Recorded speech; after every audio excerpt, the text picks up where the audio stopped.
The Consulting Success podcast is powered by the Clarity Coaching Program. If you'd like to work directly with the Consulting Success team and receive personal coaching and support to optimize and grow your consulting business, marketing, and revenue, visit consultingsuccess.com to find out more and apply. Welcome to the Consulting Success Podcast. I'm your host, Michael Zapersky. In this podcast, we'll dive deep into the world of elite consultants, where you'll learn the strategies, tactics, and mindset to grow a highly profitable and successful consulting business. Hey everyone, it is Michael Zapersky here, and I'm really excited to have Phillip Stutts with us. Phillip, welcome. Hey man, thanks for having me. I'm super pumped to be here today, and let's roll. You are an author. You're the founder of CEO of Win Big Media, a corporate marketing agency. You're also the founder and executive chairman of Go Big Media, a political marketing firm. You've appeared on ESPN, CBS, Fox, CNN, a whole bunch more. And you've been interviewed by some very well-known names, Anderson Cooper, Gary Vaynerchuk, James Altucher, the list goes on. And I want to get into, how you've used your marketing skills to contribute to over 1,400 election victories, including presidential victories. But before we do that, let's go back in time a little bit. How did you get into this world of marketing and politics? And just take us back in time a little bit. How old are you? Are you allowed to say? I'm turning 40. Nice. Well, congratulations. Welcome to the club. I'm 47. And so I grew up as a 1980s kid, and I was really one of the first generation of ADD kids, attention deficit disorder. There wasn't ADHD. We didn't even have the H back then. It was just ADD. And ultimately, I was one of those kids back in the 80s. It was like a curse to have ADD. And, I was told I was dumb. They put me in classes that were literally right above special ed. And it's all because I had a problem concentrating and my attention span, all that stuff. I ultimately knew that I had to do something that I was passionate about in life. As I went through high school and college, everybody you should get a sales job selling trucking beds and things like that. And I'm like, I think I'd throw up every day if that was my job. There's nothing wrong with that. Just for me personally, it wasn't. I knew I had to have something that was exciting and fun and purpose-driven. And I didn't really care about money. I still, to this day, in a weird way, money doesn't really drive me. It probably drives my wife insane that I don't think this way, but I really don't. I'm really purpose-driven. So ultimately, I started reading about politics and reading about political campaigns when I was in college. I didn't get into the policy issues as much, like how are we going to change education or how are we going to change the environment or tax structures or things like that. I wanted to know how the marketing game of politics was played. I've always been sort of fascinated by it. And so when I turned 22, I did an internship on a presidential campaign in the United States. And I got hooked on working in the political world because despite all the negativity associated with it today, you're still fighting for things you believe in, people you believe in, and ultimately the policies that you believe will help and shape your country and your community. And so that's what drove me. That's what motivated me. That's why I got into politics. And then weirdly enough, about 5 or 6 years ago, you may go through this, Michael, but I think I went through sort of that midlife crisis. My parents' generation, they went out and bought motorcycles and wore do-rags and got weird. And now, the way I looked at it was I couldn't keep doing the same thing I've always done. I had actually a friend that was a huge, massive land developer in Hawaii. And he's like, hey, do you think you could apply your political marketing tactics into my corporate marketing, into selling this land and all this stuff? And I said, oh, that's interesting. Let's see if we can try it. And we did. And we literally blew out of the water his sales of his property, lot sales. They were selling personal lots. And I'm like, ooh, there's something here. I decided, well, maybe that's something we can develop. So I've written 2 books on how to utilize political marketing strategies and tactics in order to grow your bottom line. And then I created my own corporate marketing agency that we've now grown like crazy. And so I guess there's a niche in the marketplace. And the reason I tell you that is because I'm completely convinced that marketing today is rigged against the business owner. It's rigged against them in every way possible. The social media platforms change their algorithms. They They cancel people, they downgrade people. Sometimes we see this a lot with Facebook. Facebook was an incredible platform to advertise on 4 years ago, and now it's not. And I know the reasons why. We can get into that, but it's not anymore. And most business owners don't know that. And they're running the same campaign over and over and over again. And it works until it doesn't, and then they don't know why. And so I got obsessed with that and said, well, you know what? I'm going to be an outlier in this market. And really my purpose now is I developed a systematic approach to marketing that ensures that the business owner has an ROI on their marketing spend every single time. And we've developed that to massive success. I've written a best-selling book on it, and kind of that's where it led me to meet you. There we go. So let's go back to that time where you have experience in political marketing and campaign, that whole world. You have this friend who's selling lots in Hawaii. What did you bring to that experience? What did you take from the political world and bring it into the land sales world that was different? Just kind of walk us through that, like illustrate that with a bit of an example. A lot of corporate marketing agencies play a lot of blocking, or they play a lot of tactical games, or they sit around a table and they say, your business is, they say this to the business owner, we love your business. Let me tell you, we sat around, we brainstormed, here's a couple of ideas and we know will help you grow. How do they know it's going to help them grow? They don't know. They're guessing. Everybody guesses. 99.9% of marketers guess.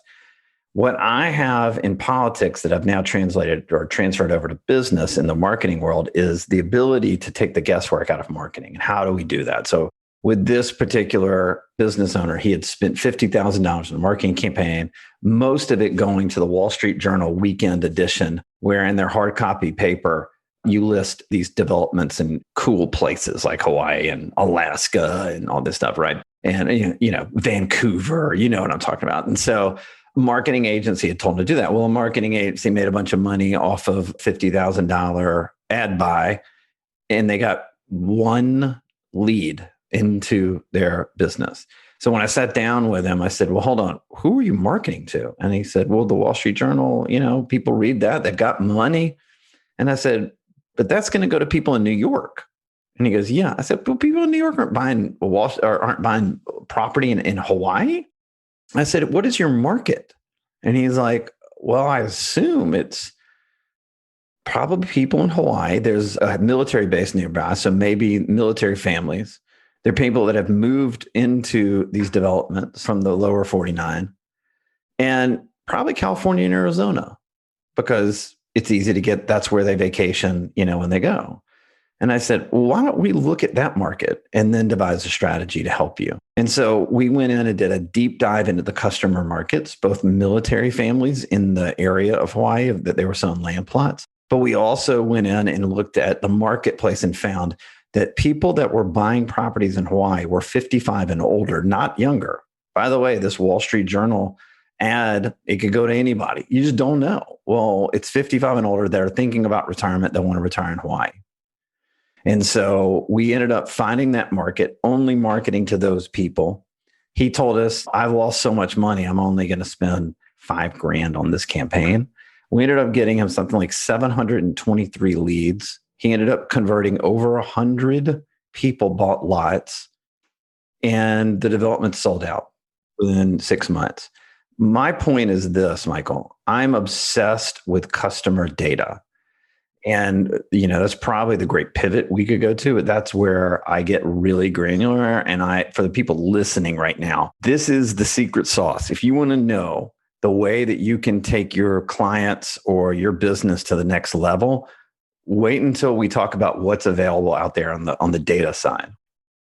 Before we do that, how often do you see, how common is it that you can trace back to a campaign, to a marketing initiative, that the crux, that the core of what went wrong is the consultant, the entrepreneur, the business owner did not have real clarity around who their ideal client was? Like, is that one of the top issues, if not the top issue? Like, how do you see that issue? Yeah, I mean, I'm not saying they get their customer wrong 100% of the time. That's not what I'm saying.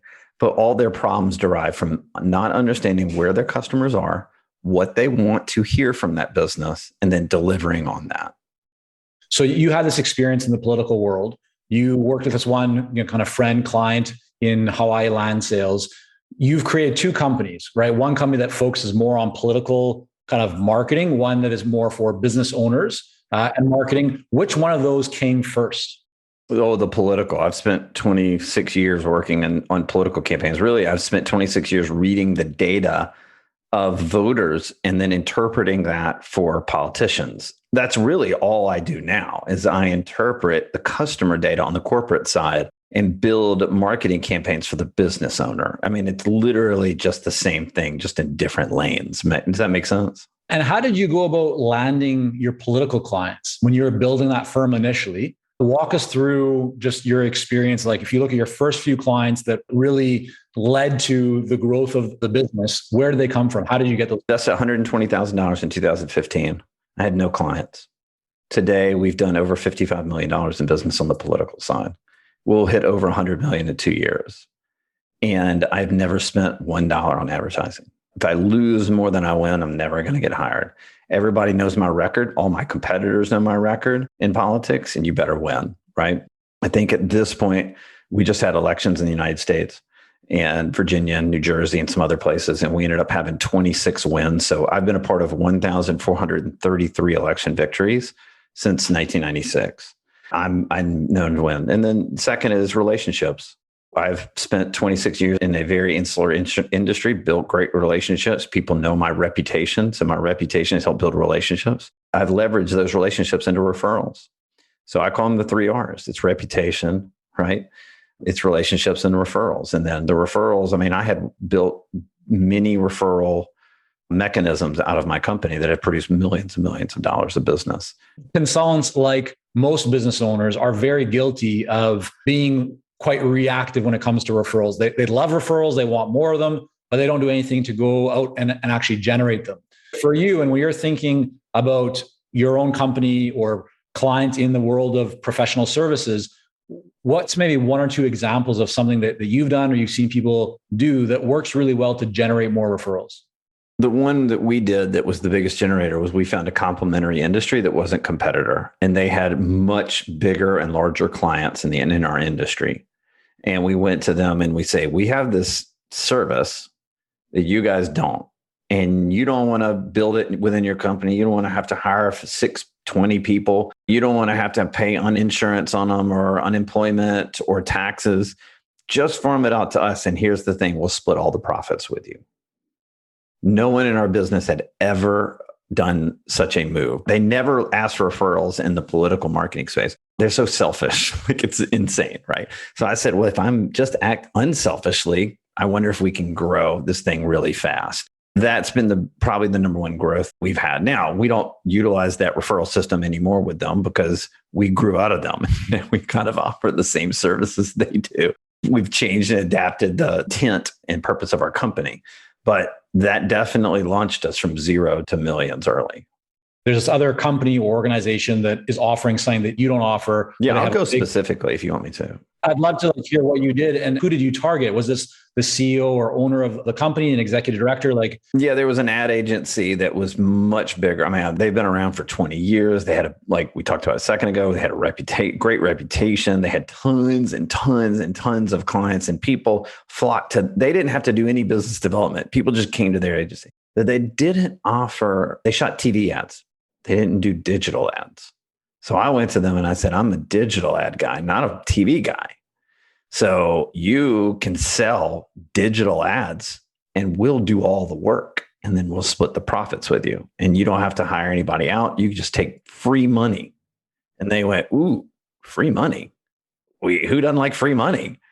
In fact, this thing in politics, we call it mailbox money, because it just shows up in your mailbox and you don't do anything for it. And so we had that partnership for 4 years with those guys until they said, I think we want to build this internally. And we said, you know what? We want to shoot some TV ads now. And that's okay. We're still friends with those guys. But at the same time, we just worked ourselves out. But it gave us 4 years of unbelievable growth in the company. And now we don't have to do those things anymore because we have the reputation in the business to not have to give out our profits. So when you reached out to them, number one, who did you reach out to in that company, in that agency? And was that through an email, a phone call? How did you start that conversation?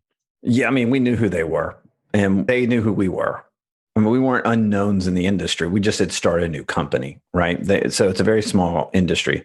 So we just reached out to the founder and the CEO, who was at the time like 60 years old. And he's like, yeah, this digital thing is so confusing. I don't want to do it. I'm like, good, we'll pay you. You bring us the clients, we'll do the work, we'll give you money. We'll do the work and we'll just give you the money. That works every time. Every time. If someone came to me and said, Phillip, you don't have to do anything. I'm literally going, you don't have to do any work and we're going to send you checks. I'd probably be pretty happy with that. The key that you just mentioned that really stands out to me is making it very easy for the other party. You do all the work. They just get to benefit, but obviously it does benefit you as well. But we were taking the work off their plate that they were, one, they felt like they were losing out on. Two, they didn't want to do it. It was a pain in the ass for them. So, and then three, we were bringing in clients to them. We actually got some clients that wanted TV done, some TV shoots. We said, yeah, give it to them. And they were like, damn, these guys, not only are they making us free money, they're not giving us clients. So we built a really great strategic plan together with them. So with your marketing company now that's working with business owners, not on the political side, one of the things that you start off kind of every engagement with is a very deep dive kind of research report that gets into identifying all those kind of, customer demographic. Like, I know it's like millions of points of data. Can you just talk a little bit more about what is that and why well, let's actually just first start with what is that kind of typical entry point into the firm? And then I have a whole bunch of other questions on that. It's kind of like in politics, Michael. I like politicians. I kind of like them before they get elected rather than when they're elected, but I like them a lot. But I'm not in love with them. I'm in love with the voter in politics. I want to know what the voter cares about, what moves them, what moves someone to say, I am going to take the effort to go vote for an unknown, even an unsavory politician, because they represent these issues that are really important to me. So I'm sort of obsessed with it. I've been obsessed with that forever. It's empathy, right? But when the politician asks me to work for them, the first thing I say is, what do you want to run on? What issues do you want to run on? What are they? Economic? Are they environmental? Or what social? What are they? Inevitably, they tell me 10, 15, 20 issues they want to run on. No matter what, no one wants to hear 15 issues from a politician. They want to hear one or two. Go back to what you said a second ago. Simple.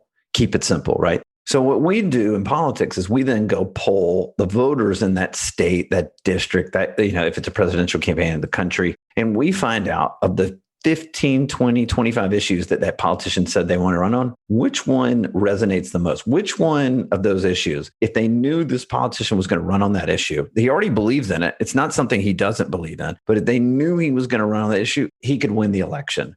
So then we come up with 1-2 issues that we know if we just run our campaign on this, we're going to win the race. To go back to your question, how do we do it in corporate America? It's really kind of the same way, except a little bit different in this way. I became so obsessed with this and thinking there's something here that can really help businesses that I went out and created a partnership with the largest data collection, analytics, and AI company in America. And in our database, we have 240 million Americans, 550 million connected devices. We're tracking 10 billion online purchasing decisions every day and 1 trillion searches. That's my database. So I can take your business and I can take your customer list and I can overlay that online. Now, let me be clear here. I can only do this in the United States. It is not, there are too many privacy laws on data in Europe, Canada, anywhere else. So this is in the US. But we overlay that data, the customer data online, and we can actually track their movements. We don't know who they are specifically. We know IP addressed, how they are doing or what they're doing. What are they purchasing? What are they buying? Then we can match it to our modeled audience of billions and billions and billions of data points. And then I can spit out a 55 to 75 page report on everything you've ever wanted to know about your customer, everything, or client. We do this on the B2B side. I'm talking the social media platforms they're on in a chronological order, what they specifically watch, because we track their OTT movements or connected TV movements. We are tracking what they're reading online. I can even tell you the top 3 values in the lives of your customers or clients. So I spit out this massive report.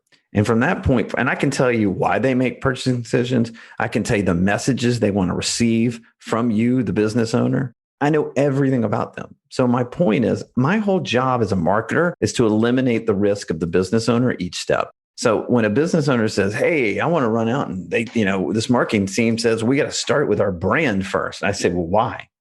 And they go, because we got to build the brand before we get them to come to the website and all that stuff. And I say, but what if your brand is off in the minds of the customer? We can also track these same customers, putting a pixel on your website, or we can actually build a model or lookalike audience based on everything, a business owner tells us. So we can slice and dice it a million different ways. Now, we've done it for Fortune 200 companies, but I got the exclusive licensing deal because I said to myself, Fortune 200 companies can afford a $200,000 data report, but small businesses can't. And I wanted to offer it to small businesses. So I pay $500,000 every 2 years for the exclusive licensing agreement. And then I charge small businesses a fraction of that cost so that they can look at their own customer data and get smarter in their marketing. And the reason, again, we do this, we are in an age where people are disconnected and people are living on their phones and people are running around and they're changing their spending habits and behaviors. You need to be on top of that if you're going to go communicate and message to them. You need to know. And by the way, the crazy thing is not just on spending money. We've helped so many B2B companies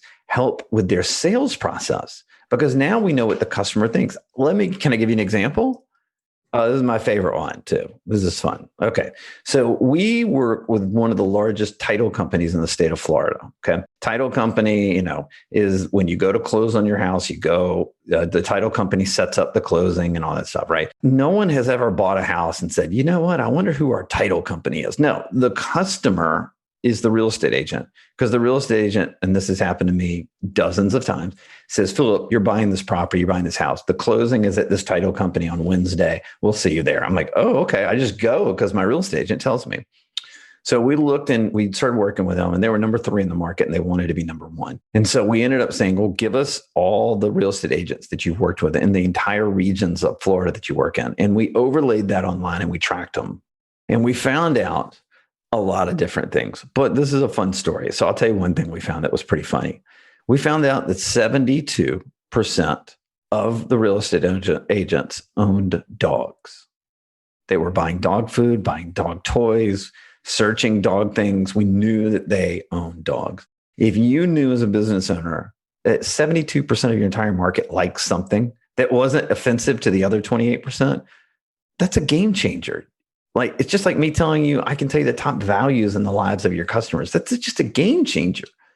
So we said, guys, we got to brand this company around dogs. We started running ads on dogs. Dogs can walk around the office. The brand on the website has dogs on the website. They have bio pages, all that stuff. They've now become the number 1 title company in their region of Florida. They are an over $1 billion company. They didn't become $1 billion company because I ran an ad on dogs, but trust me on this. The whole point is to find deeper connections with your customers or clients.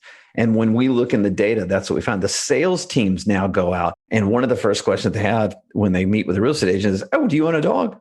Because we're this dog crazy company. Let me tell you the story about the dogs. And every time it blows them out of the water. By the way, that didn't cost the sales team. The sales team now is using it as a talking point. That doesn't cost you anything. And so we just want to use data for good, not to steal things and collect and, try to trick you or anything like that. We want to use it for good, but we want to find deeper connections with our marketplace. While we work with a lot of seasoned and experienced consultants here at Consulting Success, I'm often contacted by new early stage consultants. Invariably, the question I'm asked is, what are the steps I should take to become a successful consultant and grow my consulting business to my first 6 figures per year? Well, I'm excited to announce that we've opened the doors for our Momentum program. This is our most popular program for early stage consultants, and it has helped almost 1,000 consultants to start, run, and grow successful consulting businesses.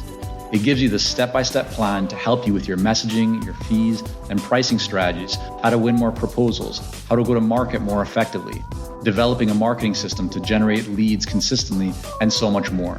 And right now, until September the 19th, you can sign up for Momentum and get 50% off the regular price by going to consultingsuccess.com/audio. That's consultingsuccess.com/audio, AUDIO. Only 100 spots are available to join Momentum and get 50% off. This deal is only available until September the 19th or until all 100 spots are gone.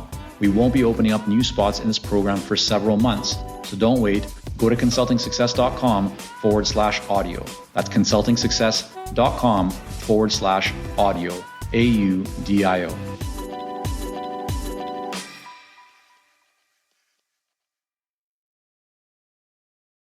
So you've created this kind of like as your front end offer. It's the first thing you typically would do with a new client. I won't work with you unless you undertake it because I don't want to be more successful than the business owner. So you start with that before you go into then, okay, now we know what the opportunities are. We can help you with managing the ads or rolling out a marketing campaign or whatever it might be.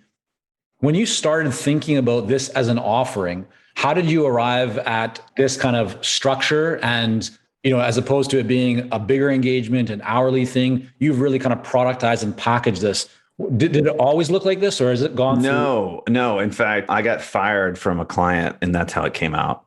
A lot of people, in our community are always looking at how can they package and position, place value on their expertise. And these kinds of discovery offers are a really good way to approach it. But I'd love to hear how you got to where you are today. I wrote my first book, which Jay Abraham wrote the foreword. It's called Fire Them Now, The 7 Lies Digital Marketers Sell. Okay. Did great. Built the corporate marketing launched the corporate marketing agency with it. Started picking up clients. We ended up picking up, this is the biggest client we had ever picked up. It was a 8-figure company. It was heading to be a nine-figure company. And they sold supplements. And they came to us and they said, we're ready to go to this 9-figure company. And they said, help us. And the guy's like, I'm obsessed with politics. I think it'd be exactly what we need. No one else is doing this kind of marketing. Let's go. So he said, awesome. And so we started running some campaigns without utilizing the system that we do. We were just randomly taking all these political tactics and just utilizing them randomly, right? And we started having some success for the guy. And it was like, man, this thing is crushing. This is awesome. And then he's like, Phillip, I want to run a campaign on my largest or the best selling supplement I have on Instagram. And we said, cool, let's do it. And so we had our professional photographers out. We took pictures of the supplement. We put up this post. We hadn't taken it live and we presented it to the owner with all the messaging and ad campaign. And we were looking at the data too. Trust me, we were looking at the data. So we knew it worked. But we were about to launch this campaign. We showed it to him and he said, what in the hell are you doing? And I said, what do you mean? And he said, Phillip, you can't take a picture without a human on it and put it on Instagram. It would ruin my algorithm. I've spent 5 years building this algorithm on Instagram. And whether it's paid or it's organic, if you screw around with it, Instagram will literally take my algorithm and put it in the trash. He goes, how do you not know that? We made a mistake. I'm so sorry. And he said, well, okay. And I said, listen, let us fix this and we'll talk to you in 3 or 4 days and we'll present you with a new one with, an athlete on it or whatever. And, and pictured with the supplement and we'll get on this. We'll fix it. Well, that was, we hung up the phone or the Zoom. We were doing Zoom and this was not Zoom, but it was like FaceTime back in like 5 years ago. I can tell you this, that was the last time I ever talked to the guy. He ghosted to me and he ghosted my company. And there was the biggest client at the time we had ever landed. What did that teach you in terms of your offering, that offer you've now developed? What was the lesson there for you? So I literally was so pissed and distraught over this that I locked myself in my office for 2 weeks. And one of the things that one of my mentors, Keith Cunningham, teaches is this thing called thinking time, where you write down a question in longhand on a pen and paper, and then you just write for like 45 minutes and answer the question. And like all these crazy things happen. You can go on YouTube and look it up. How the process works is crazy. And I asked the question was, what do we do in politics that we get so right that can help businesses grow? Just that question. And I wrote and I wrote and I wrote. And I realized, and I'm the first person, even in politics, to ever identify that there's a systematic approach that we take to elect politicians. No, everybody does it inherently, but no one's ever verbalized it in politics. And so I went, oh, shoot, man, this is it. There's a 5-step system that we utilize to elect any politician, from presidents to dog catcher to mayor. And if you do it the right way, you win almost every single time in politics. I go, I wonder if we should just try the systematic approach with businesses on the corporate side. So I literally called my team together and I said, we stop all the campaigns you're running for our clients right now. we're going to follow this systematic approach. I call it the undefeated marketing system. It's the title of my second book. You can go on Amazon. It's literally my manifesto. So it tells you step by step how it came about, where we did it, and then the success and the failures we've had with it. But we started utilizing it. And honestly, every single company that has undergone this 5-step undefeated marketing system has grown their bottom line. Every single one. In a world where almost every business owner comes to us having failed at marketing, fired multiple marketing agencies, come with their hands up and said, I can't get this right. I don't know what I'm doing. Everything doesn't, sometimes it works, sometimes it doesn't. We've solved that problem. Now, we had to learn a lot of lessons along the way, but we've got this thing on lockdown. And now all we do is just optimize the hell out of it every single day. And it's growing every business. Now, there is a set of business owners out there, Michael. I know you know this business owner being in your industry, that they want the get rich quick pill. Sound familiar with some business owners? Right. I don't have the get rich quick pill. I have a methodical approach that grows your bottom line every time, but you have to put in the work to do it. And the companies that have had explosive growth. For example, we work currently with a 106-year-old furniture chain. While working with us following this undefeated marketing system, they've had 10 record growth months in the last 20 months. We work with a national pest control company who had the greatest month in the history of their company after undergoing the marketing. They've been around for 41 years. And we work with a law firm out of New York that's been around 27 years, and they have grown 8x since working with us doing the undefeated marketing system. So, Phil, I just want to jump in because I want to ask you and find out here, for those that are listening, right? I mean, you've talked about the power of this front-end discovery offer that you have, where you're overlaying data, right? Turning that into a really powerful report that can show, identify big opportunities. And I want to talk about what you do with that in just a moment. But for those who are, let's just say, might be getting started or very early in their marketing journey, and if you are right now, let's say, getting started and you didn't have a budget to invest thousands or tens of thousands or whatever this might be, because I know it's not just $100 or whatever, what would you recommend that somebody can do? What would be the opportunities or the best practices to try and take some of this knowledge and use it to move forward, to make their marketing, to make their clarity on their ideal client even better? But of course, they can't tap into that rich database that you have with millions of data points. But what could somebody do if they don't have a lot of money to invest in doing that? What would be the opportunities for them? Well, first of all, if you're a business owner, an entrepreneur, and you don't try to solve problems, you probably shouldn't be one. So it's a great question, because most people that start like I did, where I put my own dollars into the company, don't have a lot of money to start and say, hey, I can't invest, the $7,500 to invest in this data report, right? And so it was funny. I was doing an interview the other day, and someone said, let's say you want to start a restaurant. How would you utilize, the first step of this undefeated marketing system? I said, oh, okay, perfect. First of all, I'd flyer the neighborhood around the restaurant and tell people, hey, buy one entree, get one free. Come try our restaurant, right? Bring butts and seats, as I like to say. Second thing I do is I would train my entire workforce, all the waiters, the hostesses, to figure out what are people ordering, what did they like the most, what's the best, and then take note of that and then enter it into a database every single day. Eventually, you're going to find out what sells the most and what sells the least. And then if you're a smart business owner, you start selling more of what people want, and then build your menu around the things that people really want rather than the things they don't want. And the other thing, again, is you ask your customers, what did you like about this restaurant? What moved you? Why would you come back? Would you come back? What would make you come back? And then you enter into all that data. Yes, it's work. It's hard work. It's also the way you build. It's got a guaranteed success rate. And then once you do that, you start building an advertising campaign. And by the way, let's say you spend money without a marketing agency. Good. By the way, Facebook, YouTube, LinkedIn, all these people have metrics and data that you can grab out. What were people clicking on? What were they not? Did you offer a 2-for-1 deal on an entree, or did you just show this menu? What part of your ads got the most ROI? And then you optimize to that. There are a million ways, if you have any ingenuity, that you can figure out how to get better data and understand is it the best data? No. But we're not always there. I've been in those shoes. I understand that.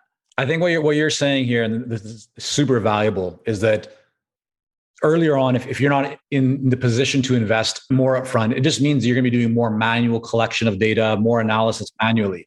If you're able to invest more, it's going to allow you to really accelerate the amount of different things that you can test, the data that you can get access to right away, and essentially answer some of the questions that you might have. But regardless, it's all about kind of looking at where are the opportunities and not just taking kind of a blind leap of faith and going, I'm just going to do this kind of campaign and see how it goes. When you could do that, but you still have to analyze it. And so I think that's really what I'm hearing you say, is that far too often what people are doing is that they're not doing enough testing. They're not asking enough questions. They're not gathering enough, as much data as they could and should be. And that data, when you really analyze it and go through it consistently, that's where the hidden gems are. That's where the big opportunity lies. Is that correct? Or yeah, find out what your customer wants and give it to them.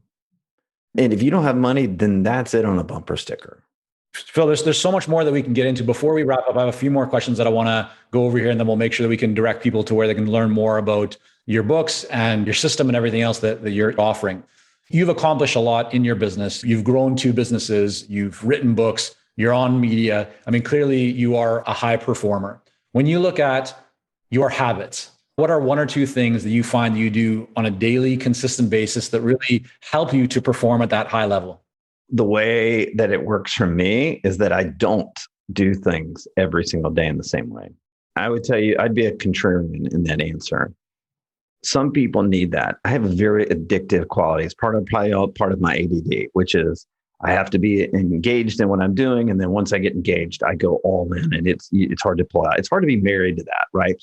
And so if I want to be a good dad, if I want to be a good husband, right? And I want to be a good business person, and I want to take care of myself. And one of the things I've struggled with is just loving myself over the years. And I've had to learn how to do that. Then it means that I can't always follow the things that are going to make me the most successful in business. I was in therapy about a year ago, and my therapist said to me, Phillip, you could be a billionaire. No doubt. You got that. That's an option on the table, but everything else is going to fall away. Your marriage is going to fall apart. Your being a dad is going to be not working out. I've got a daughter. You're going to be very imbalanced in life. There are going to be a lot of things that suffer, but you'll have a lot of money. So you just have to make sure you understand what that choice is. This is for me, right? This is my story. And so for me, I have to break myself of habits, because if I don't, then I get really imbalanced and I go hardcore into one thing and I ignore everything else. How do you do that? Is there one example of how you're able to actually break yourself from, let's say, going too deep just into? Yeah, I could wake up at 4 a.m. every morning and work out, meditate, and then come into the office about 6:30 and read, write, study for about 5 straight hours. Even this ADHD kid or ADD kid, I literally could do that. The problem is I'd miss my daughter's breakfast, or I'd miss taking her to school, or I missed an intimate, nice conversation with my wife over coffee that morning. So there are mornings I can do that, and there are mornings I can't do that. And I have to be okay with that. And, I meditate. I do transcendental meditation. I don't always do it, because it shouldn't be checking something off a box. It should be, do I feel like it? And is it going to help me? Is it going to help me love myself even more? And so I have to figure those things out. I could work every Sunday for 12 hours. Oh, I could do it so happily. I love it. I mean, it would be the best. No phones are ringing. No emails are coming in. I could do it everything. Just give me a shot. I'd love it. That's not good for me. And ultimately, I don't love it. I actually love laying around watching not stupid. I love sitting around watching cartoons with my daughter, right? And I've got to learn to have that balance. And for me, Michael, ultimately that balance is that I just mix everything up all the time, and it keeps me on my toes. Yeah, no, it's great to get that perspective. Last 6 months, what's 1 or 2 books that you've listened to or read that could be fiction or nonfiction, but you just feel have had a big impact on you? One would be Steve Runella's book on survival skills. The guy has a show on Netflix called Meat Eater. And he's like one of the only people ever to write hunting books that have made the #1 on the New York Times bestsellers list. But he's got one on survival and hunting skills and camping skills. for me personally.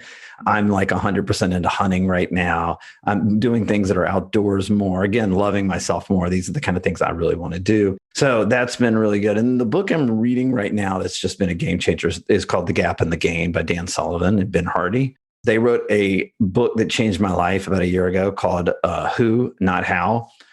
And if you're, I realized that all of my mistakes in business came from me asking, how can I do this? Rather than who can help me do this? And every time I answer a who, I have success, right? Well, now they just wrote a book called The Gap and the Gain. Yeah, the premise is basically we're always shooting for a 10x return. And when we don't get it, we sit there and bitch and complain about how we didn't meet our outcomes, and it depresses us and stuff. And they teach that actually, if you just look back to where you were a year ago or 2 years ago, that if you saw how much you've come along in the last year or two, rather than think about what you don't have, think about how great things have gotten and be happy about that. It kind of goes back to the previous question. Be happy about that. And then keep striving to be better every day, or that 10x goal, but be happy and excited and grateful that you've come 3x and not 10x. And so for people like me, that's a good reminder. And Dan, by the way, Dan Sullivan, Canadian. Great having you on. A lot of gems in the conversation today, and so much more that people could dive into and learn, whether it's with your books or from your website, content that you put out over the years. If there's one place that you recommend that people go to learn just more about all that, where should they go to connect and learn more? Yeah, a couple of things. It's one place is phillipstutts.com, but I have a podcast called the Undefeated Marketing Podcast. We've had Jay Abraham on, we've had James Altucher on, we've had Peter Diamandis on, who's Elon Musk's business partner. You can subscribe to my blog there. And also we have a offer of the data that we talked about. We offer a free data assessment for you guys, or anybody out there that's interested. We'll talk about your customer or client list, and we'll tell you how it looks with our data. It doesn't cost you anything. My team will do a call with you on it. So that's at phillipstutts.com. I think the direct link is phillipstutts.com/insights. All right, there we go. We'll have all that linked up in the show notes. Phillip, thanks again so much for coming on. Hey, thank you, man. Love what you're doing out there. Keep it up.